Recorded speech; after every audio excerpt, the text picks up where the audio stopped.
మనం ఇప్పుడు పరమానందయ్య శిష్యులు గారి కథను నాటకం ద్వారా చూద్దాం.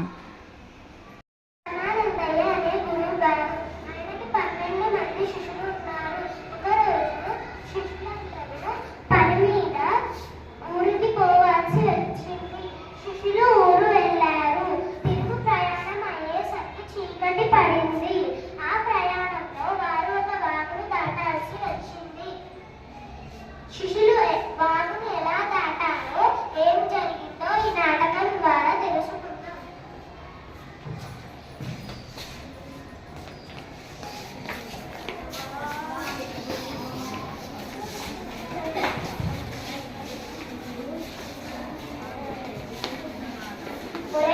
ఇప్పుడు రాత్రైంది కదా, వాగు దినమంతా ప్రవహించి అలసిపోయి ఉంటుందేమో. మనం ఆ సమయం చూసి దాటుదాం. మరి వాగు నిద్రపోతుందో లేదో ఎట్లా తెలుస్తుందిరా? ఓహో, అదెంత పని, నేను చిటికలో కనిపెడతాను చూడు.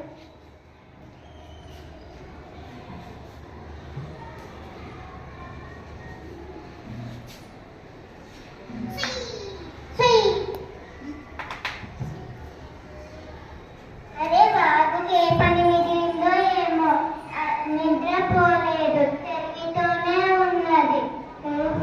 నీకు వార్తలు పెట్టానని నా మీద పగబడుతుందేమో, భయం వేస్తుంది నాకు. ఏం కాదురా, మన గురువు గారు ఉండగా మనకేం భయం?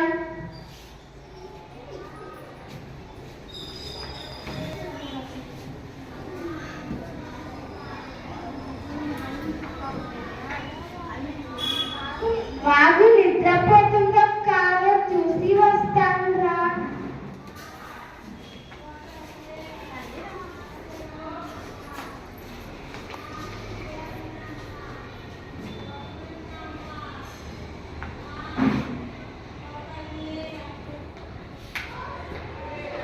వాగు నిద్రపోతుందిరా. వాగు నిద్రపోతుందని ఎట్లా కనిపెట్టావురా? ముందుగా ముంచిన కట్టెను పట్టుకొని అటు ఇటు తిప్పి ఒకసారిగా ముంచేశాను.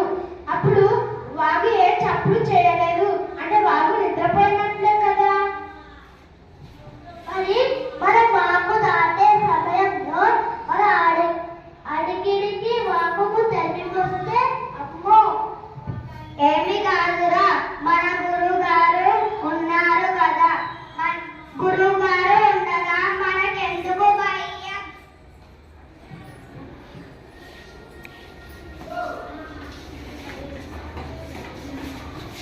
మనందరం ఒకరి చేతులు పట్టుకొని వాగుని దాటుదాం.